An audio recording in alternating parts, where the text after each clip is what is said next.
the podcast with Paiton and Evelyn. And as y'all can see, we have a guest with us Yay. again. Yes, we have Tonez back in the building. We brought him back again as a guest. And as y'all can see, we're in a different location again because we keep changing locations just to keep it fresh, just to keep y'all on y'all toes. We're going to switch it up for y'all every time. Every single time, you know, we're trying to do different things, you know, talk to new people, have different topics. So yeah, we're glad to have you back. We appreciate you being glad here. to be here.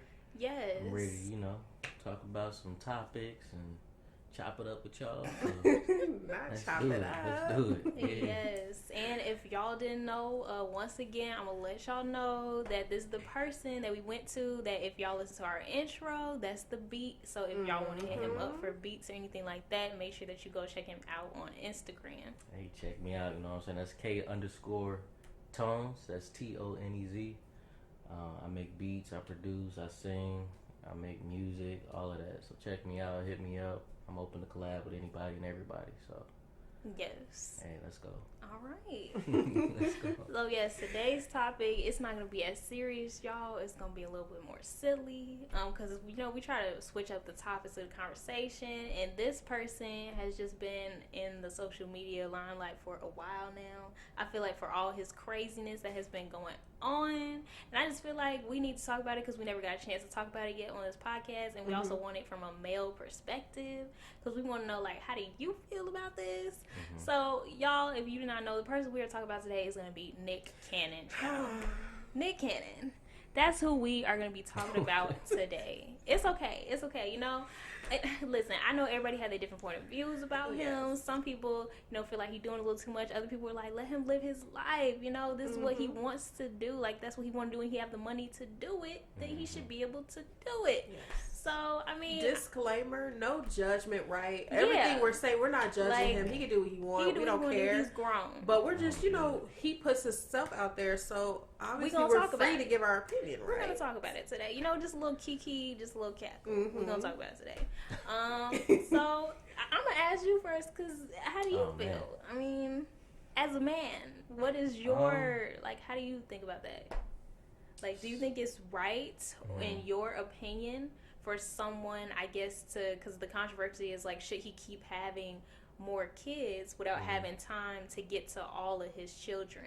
Like, knowing that some are going to fall by the wayside. Is that fair? Is that right? Or is that kind of selfish?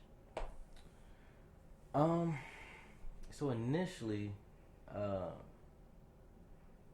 me being a man, like, looking at his situation, like, of course, you know, he got his own thing going on, so I can't, like, you know, say nothing about what he got going on. But, you know, I do believe that if a man decides that he wants to go out and have a bunch of children, and can take care of them, like, that's his, you know, that's his prerogative. But at the same time, like you said, you know, it just depends on where you coming from as a man. Like, are you just out here trying to, like, produce and, you know, have people that you can, like, you know, pass things on now, you know, down the road? Because, I mean, if he's building an empire, he's doing it the right way, you feel me?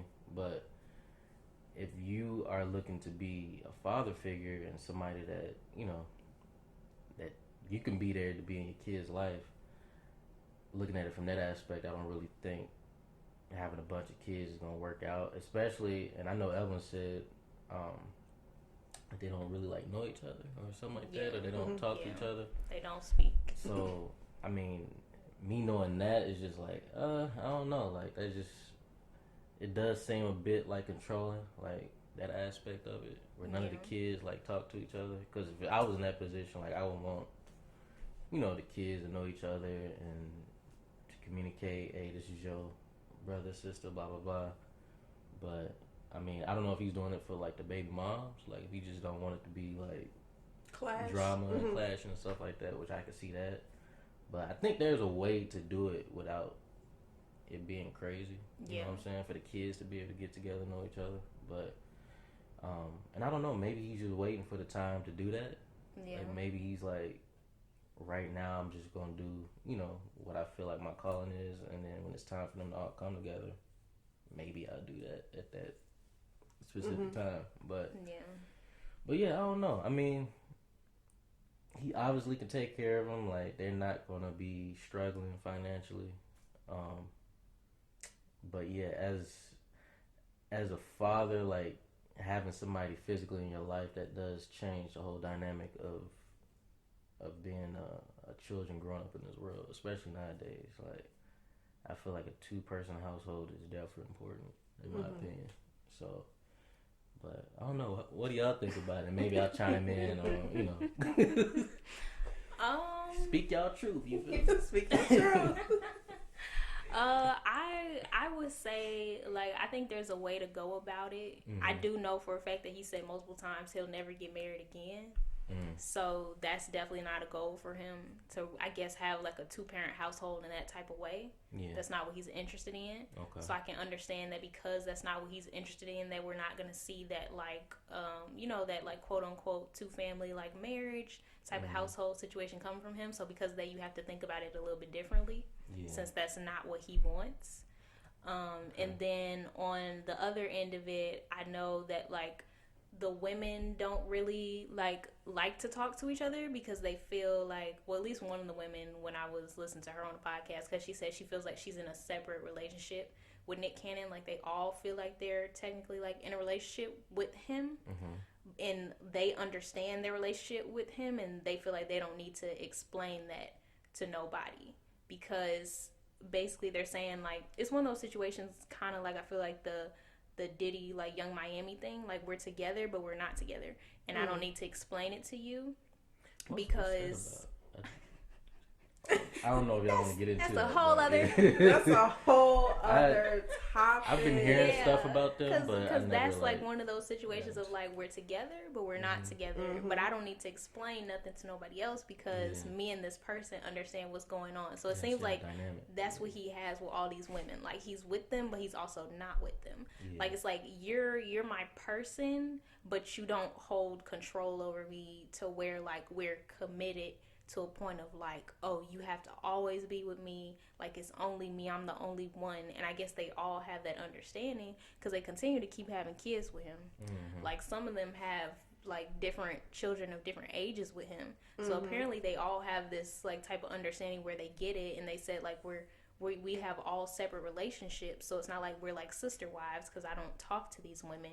I do know that sometimes, well, not the little children, I don't know about them seeing each other, but I know the older children, the first ones, the twins with Mariah, they have seen their other siblings.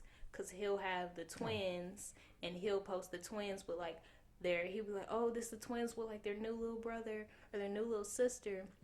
But as far as, like, the little ones seeing each other, I don't think that happens. But I think that when he takes, like, Mariah's kids, like, he'll take them to go see, like, the other ones, I guess, because they're a little bit older, so maybe, like, he has to explain to them, like, what's going on, because they're, like, mature enough to know, like, okay, like, dad has other children, so, like, where are my brothers and sisters at? But that also brings up, like, the new controversy that came out, which I can understand from, like, Mariah's perspective, is it came out of her saying, like, now she wants full custody of the kids because he is not really there, like, to spend time with them as she feels that he should be as a father. So she feels as though, like, okay, well, if you're not going to be there that much, I should get the rights of getting, like, more of the control of to say what they're going to do. Well, so I got a question about that. So she wants full custody of the kids, but when she doesn't have, right now, I'm guessing is what, 50-50 or something like that? Yes, with like probably a joint custody. Okay, so if it is 50-50 or joint, whatever, like, what is he not taking the kids when she don't have them? I don't think probably in the 50-50 type of way that, like, most, like, other parents have that dynamic. He's probably doing more 50-50 financially than he is, like, actually physically. So she probably has them more physically, with her than he does. But they probably do, divide, the financial, things when it comes to the child. And for her, she feels like because I'm physically with the children more, I'm the one that has say so in most of their life, right? Mm-hmm. So like schooling, what they choose to do outside of school, activities, stuff like that, I'm probably more involved in that part. So it makes sense for me to have full custody, because in some instances, you can decide you want to make a decision for your child, but if you have 50-50 with the father could chime in at any time and be like, no, because I don't agree with that. Custody. And as a mom, you could say, well, you're not here 75% of the time, right? So when I make other decisions, you're not there. You're not that vocal, right? Or you're not there present. But when it comes to certain things you feel like you want to be involved in, then that's when you speak up. I have another question. So do you think if she gonna get full custody, should she pay, like, should the payment be 50-50 still? Because you gotta look at it, they practically in the same tax bracket. Yeah. So it's like, okay, I understand you. Okay, maybe me as a father, I haven't been giving my time as much to the kids as I should. But you still want me to pay 50-50, right? I feel like, for me personally, I feel like custody battles are more based on the parents. I really don't think they have to deal with the children. Because for me personally, if I'm with somebody and God forbid we end up not being together, if I am secure that I know that I've had a child with somebody that I know is going to be there for their child, I don't feel like I need to go through a custody battle of who's going to be 50-50, who's going to be full time, because you should want to provide for your child regardless if you're together or not. Yeah, a court shouldn't have to tell you, right, how much you have to put in for your child physically or financially. So I feel like we're even in that aspect. I feel like a lot of those court battles are for people that really don't see eye to eye on certain situations like that, which makes it easier so they don't have to go back and forth, you know what I'm saying? And then the child has to suffer because the parent is not doing their part. But I feel like, for me personally, the idea of even somebody dictating, like a judge, what I do with my child, for me don't make sense. Because I already know what I have to do. And you should know that too. Yeah. I was going to say, like, I don't even think this is a thing about money, though. Because, like, Mariah has so much money already on her own. So, I don't even think she'd be the type of woman that's trying to even, like, you know, like, leech off of him. And I think she needs it. Yeah, I don't think she cares in that type of regard. I think it's really just about her as a mom.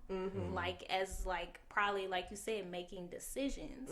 Because if you're there, because I think sometimes, and when it comes to some things, when it comes to joint custody, like, you have to, like, listen to the dad and y'all have to agree on things for it to happen. Like, you can't take the kids, you know, to go live out of the country and do XYZ until you consider and talk to him first, like, because it's joint custody. But she feels, though, like, I'm with them majority of the time, so it's like, I don't have time to wait on you, like, to get a phone call to be like, oh, hey, Nick, can the kids do this? We need to agree on this. Like, sometimes you just want to be like, no, I'm making the decision, I'm your mom, in the story. Like, that's it. And I can kind of, like, understand that, because he's not always there. And he even said that himself. Like, he said that in that interview that he did. He's like, I feel bad because I can't be there. Like, I really want to be there for all my kids. And he was like, I feel like I'm spread thin. He was like, I felt like Santa Claus on Christmas. I had to just go there for a couple minutes at each house, like, spend a little bit of time with each kid and move around. So it's kind of like a hard dynamic. It's like, you can't expect, and I don't think she's going to be the only one. I think one day the other women will probably wake up too, and they'll be like, oh, I want full custody as well. Because they're going to realize, like, this is a crazy dynamic. And it probably doesn't seem crazy right now because those babies are little. But because Mariah's babies are older, like, that's serious because they can understand things. Like, they probably have their own opinions. They're probably, like, you know, getting into their own emotions and feelings like, hey, why is dad not here? Like, why did he miss this event? Why is he not, you know? And once kids get old and they start realizing that, like, as a mom, you have to probably, like, make that hard decision. Like, I just got to do what I got to do. So I got another question. So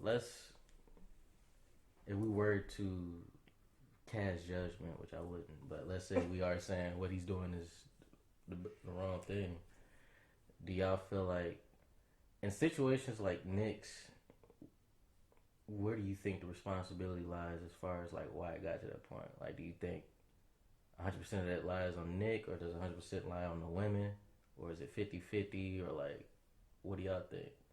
I think it's for me. I think it's on both of them. Yeah. I don't consider Mariah in that because she was technically a wife. Yeah. Like they were married, so that was a whole different situation. Mm-hmm. That's like we're actually in love, so we had kids, blah blah. So I don't count her. But as far as the other women go, like the women that came after that, like when they both made the decision with Nick to say like, oh yeah, we don't have to be together for real.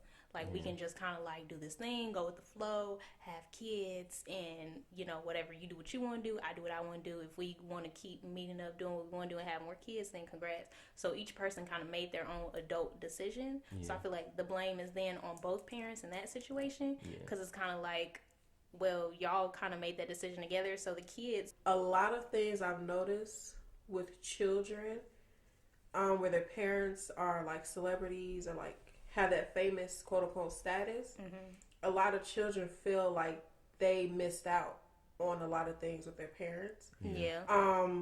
Because I've heard children say, well, yeah, you were there financially. I didn't have to worry about, you know, going to school. I always, you know, you gave me my first car and all of that, but you weren't there for me physically. And that is what hurts that child the most.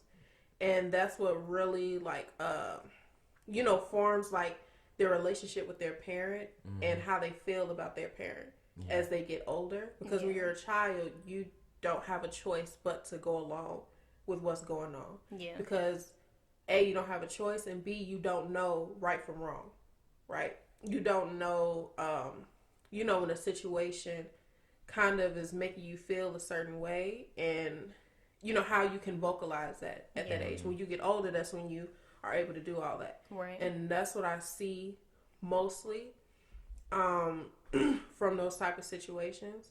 And I know for me personally, coming from someone that was in a 2-parent household, I feel like that really morphed like my ideals on certain things, my morals, just my overall values on things. And it kind of has made me be an adult that kind of, you know, thinks in a way that, you know, I want to make sure I hold on to some type of, you know, morale and values when I make decisions. And I know for a lot of children, it's just something they kind of miss out on.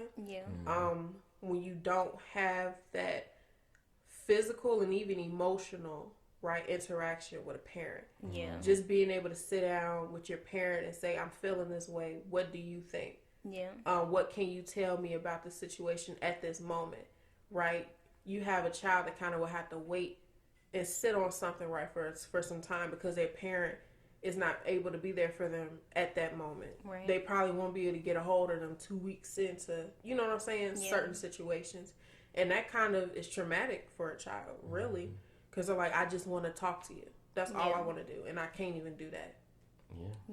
I was, low-key, I was talking about this with my girl, like, and I was, because we sort of, like, touched on, like, that topic about Nick Cannon and stuff like that. But I was, while we were talking, I was thinking, because I watch, like, YouTube all the time. So, there's always, like, videos that I'm watching about, like, certain things. But I feel like, I sort of realized, I'm like, the children and, like, I don't want to say just in the U.S., but maybe the U.S. first, because I feel like whatever happens here sort of branches out to the rest of the world in a way. But I think eventually I feel like the children are, like, I feel like they're just being attacked, because if you look at it, like, you know, we're sort of, like, reinforcing, like, yeah, you could be like a single mom or blah blah blah,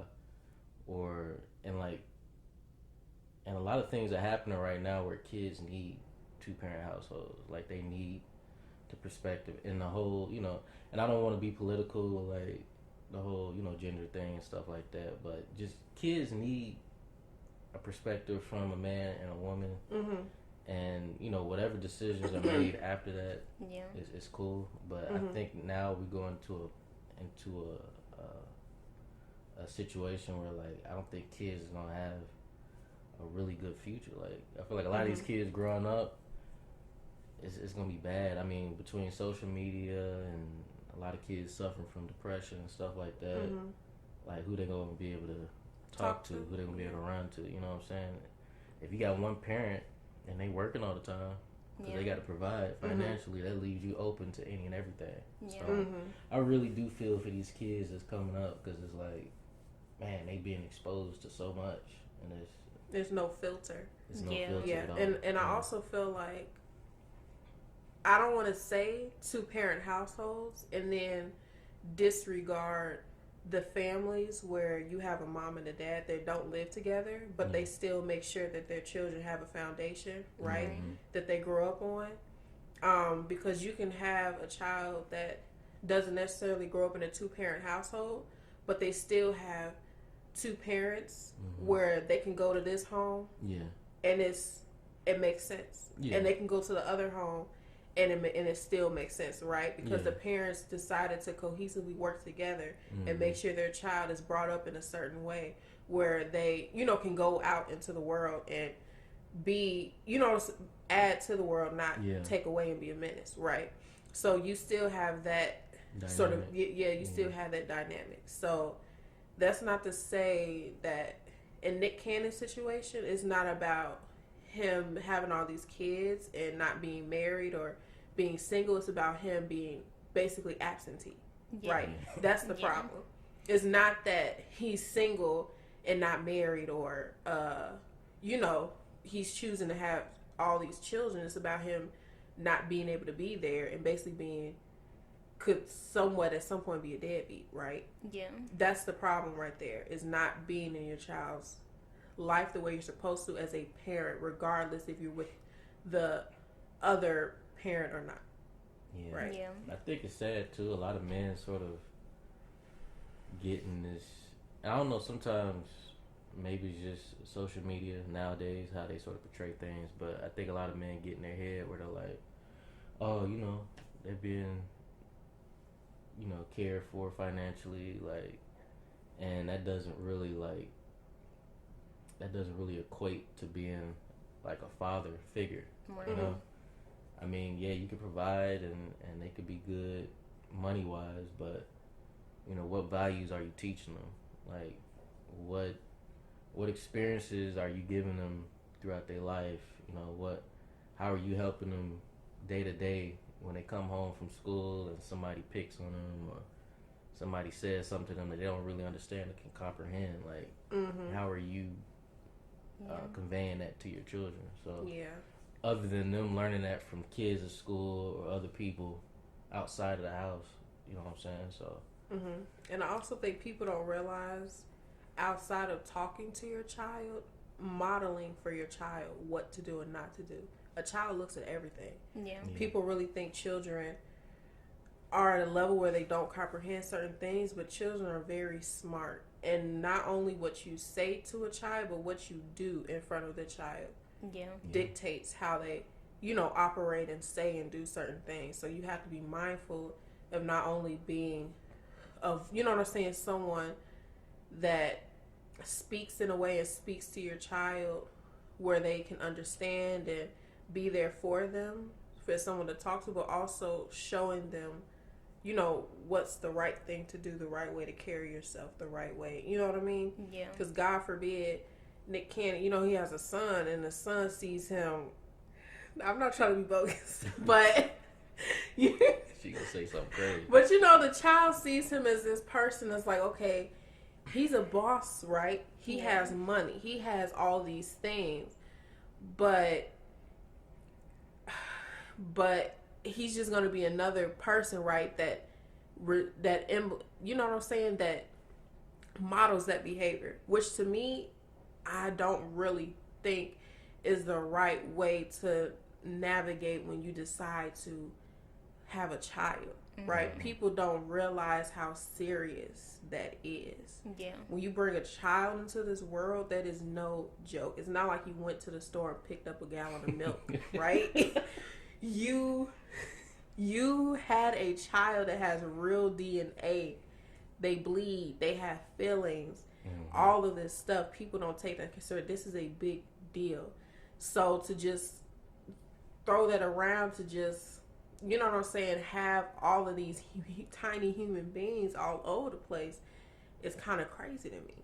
And then that's something you are modeling for your children, right? That it's okay to have all these children, and I don't want to say that people are perfect, right? So you won't necessarily have a child and know what to do all the time. You won't. But it's being able to say, you know what, let me think before I do things. That's something people don't do. People don't think before they do things. They don't think before they talk. Their actions. And I feel like as a parent, that's something you should model for your child before they get into the real world, right? Because now you have people out in the real world doing things and not thinking before they do it. That's why we live in the world we live in now. Everybody's living off impulse. Nick Cannon is living off impulse. Now you're teaching your child to live off impulse. That's not how you should that's not the type of behavior that I think is going to help, you know what I'm saying, have a society that has common sense. But if you look at it, I feel like that's where we're going. Like everybody they all about them, and I have to do this for me, blah blah blah. So that, I think that in itself breeds that impulsive behavior, because now you're like, oh well, if I feel like I want to do this, I'm gonna just do it because I feel like that's my truth. Like that's what I want to do. But like you said, you can't always go off impulse. Sometimes you got to sit back and be like, wait a minute, how is this going to affect such and such? How is this going to affect other people in my life? How is this going to affect, So I think, like you said, that's what we're missing. And I do want to hear Paige's perspective, but I also want to put out there for all the fellas listening, I'm also not blaming just men, you know what I'm saying? Oh my God. The women also, when you, and it's different when you are looking for a man to create a family with, and things don't work out. That's different, right? But if you're a woman out there and you're thinking to yourself, let me find a guy that's just gonna financially provide for me, and I'm gonna be good, you missing out, or you putting, like we said earlier, you putting your child in a bad position to not even have that father-like figure in their life. Because in your head, you thinking off an impulse from yourself. You're like, okay, we're going to be good. We're going to be set. We're going to be straight. Financially, I'm going to be good. And then later down the road, when you older, you be like, man, I wish I would have found a good dude that was a father that, So, for the women out there, you know what I'm saying? Don't look for a dude that can just financially support you. Like, I mean, that's important. But at the same time, you need a guy that's going to actually want to be there. And I mean, these women knew what they was getting into from the beginning. For sure. But. Yeah. I was going to say, first of all, I'm going to start with Nick Cannon. And then I'm going to get to the women. Starting with Nick Cannon, I'm not trying to judge people, but I just think that it's real crazy how he going about his behavior, already knowing the dynamic of specifically black families in America and black men.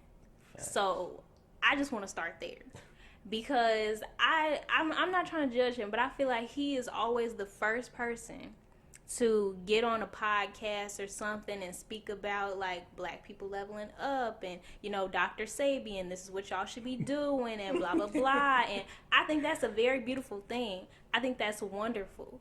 But at some point, you can't just talk about it. You have to be about it. Yeah.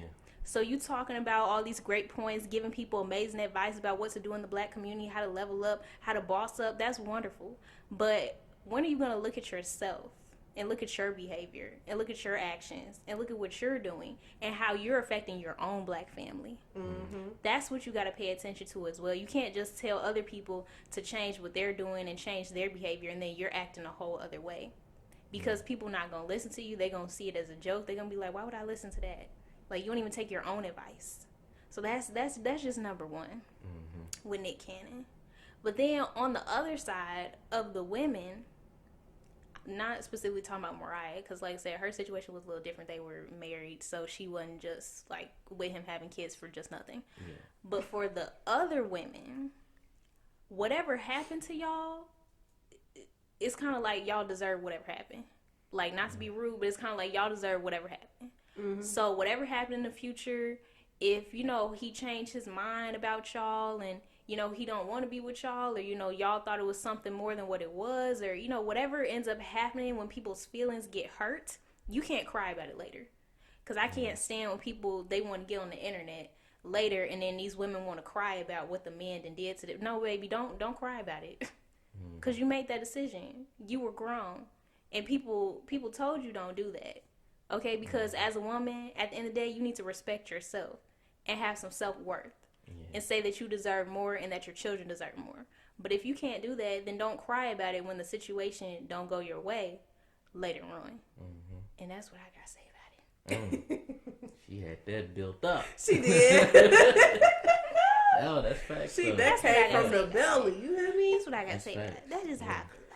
Yes, but that's true about crying about it, because I see too often somebody going on Instagram Live, right? Yes, crying about a man. Literally shedding tears. Like, what? Over. It's never that serious. Certain situations. And to me, that baffles me. Because first of all, why are you showing me this? You know what I'm saying? Why are you showing the whole world? Are you showing the whole world? The world didn't need to know all of this, first of all. And second of all, why would you put yourself in certain... And I can't... Like, again, we can't judge because people make mistakes. Things happen, right? But at some point, you have to learn to take accountability. Yeah. Right? For your own actions. For your own actions. And just say, you know what? Maybe I shouldn't have done this. Maybe I messed up on this. And maybe I'll grow from this. Yeah. Maybe not jump to Instagram, right?